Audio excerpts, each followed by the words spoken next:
Exactly 1 year ago tonight, the Sierra Nevada's biggest forest fire ever was burning at its peak. Over 9 weeks, the rim fire scorched an area more than twice the size of Lake Tahoe. And now the government is just beginning the recovery process, but so far not a single tree has been planted.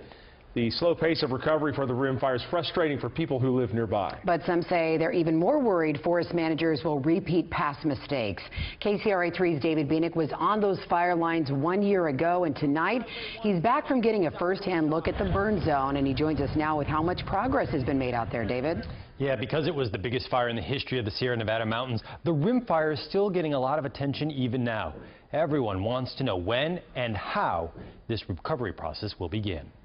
High on a ridgeline in the Stanislaus National Forest, Chris Scow drives through mile after mile of dead, blackened trees. Obviously, before the fire came through, these trees would have been green, alive. As the U.S. Forest Service's fire chief for this entire area, Scow was on duty 1 year ago this week when the rim fire started tearing through some 400 square miles, including part of Yosemite National Park. Now, Scow is seeing signs of rebirth.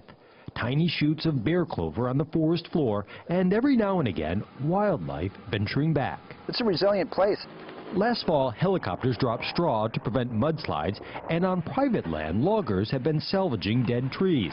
But so far, not a single new tree has been planted here, mainly because the government says figuring out the best way to replant has proven as tough as rocket science. Yeah, forest ecosystems are complex things, and when we think we understand them, Mother Nature throws us something else, and we have to study it some more and try and understand it better. Yeah, I'd say it's probably right up there with sending man to the moon.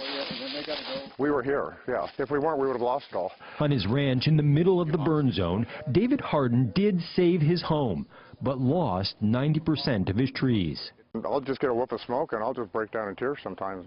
But Hardin says what he fears most is that the forest managers will do what they've done before.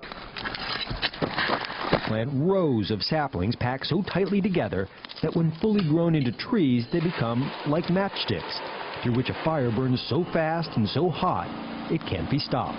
We can't restore thinking we're going to plant trees. It's not going to work because we're just going to plant the next rim fire. That's all that's going to happen. It'll be all over again. The Forest Service admits until now it's often been easier to find money for planting trees than for thinning them out 20 years later. Yeah, they've got to go hand in hand, and so that's part of the analysis when we look at where we want to reforest.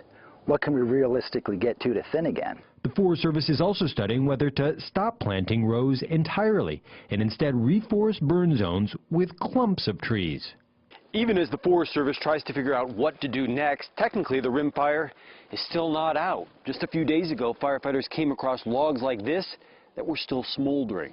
It'll take an end to the drought and a good wet winter to entirely extinguish the rim fire, but it may be years before replanting begins, because this time the Forest Service says it's determined to get it right. We need to understand that in 15 or 20 years, we'll likely get another fire. Can we have a forest that's resilient to it? Fire-resistant forest is a tall order. The next step in the process will likely come in 2 weeks from now. The Forest Service will release its plan for salvaging those dead trees on government land.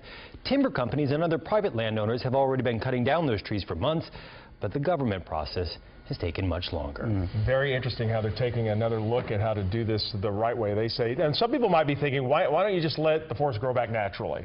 Because, as they say, you know, some people do support that idea, but the Forest Service would respond that 40% of the trees in this burn zone and 20% of the soil was so badly burned that if we wait for Mother Nature to do the job, our children's children's children's children probably won't see a forest like that in their lifetimes. Wow.